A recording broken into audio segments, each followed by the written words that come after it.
তৈরি হচ্ছে উম্মত আলীর মশলা চা।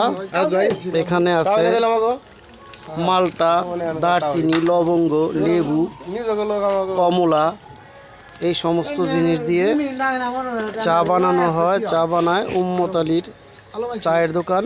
এটা হচ্ছে বরঙ্গাইল গেঞ্জিপট্টি, মাছ বাজারের পাশে বরঙ্গাইল গেঞ্জিপট্টি উম্মত আলীর পানের দোকান এবং চায়ের দোকান। এখানে আমাদের আজাদ ভাই আছে চা খাওয়ার জন্যে, এখানে আছে আরও অনেকেই আছে চা খাওয়ার জন্যে। আমি আসছি যদিও আমারটা খাওয়ার শেষের দিকে। আমাদেরটা রুস্তম আলী আসলো এখানে চা খাওয়ার জন্যে। তো চাটা মানসম্মত চা খাওয়ার জন্যে আসতে হবে বরঙ্গাইল গেঞ্জিপট্টি উম্মত আলীর চায়ের দোকানে। এখানে কালো জিরা দেওয়া হবে, আবার পান দিবেন দুইটা, একটা হলো খালি গুরুদেব দিয়ে হালকা। এখানে কালো জিরা দেওয়া হচ্ছে। তো অনেক অনেক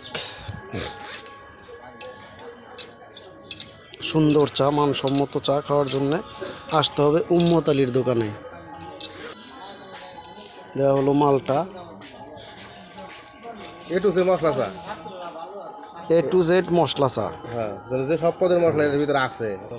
ভাত আছে তো ভালো লাগে না, ওটা খারাপ হয় না। এখন আবার পান বানানো হচ্ছে। ডাবল খায় না, ও দুইটা নেই পেঁয়াজ দেন, ওটা চা খায় রেখে তো।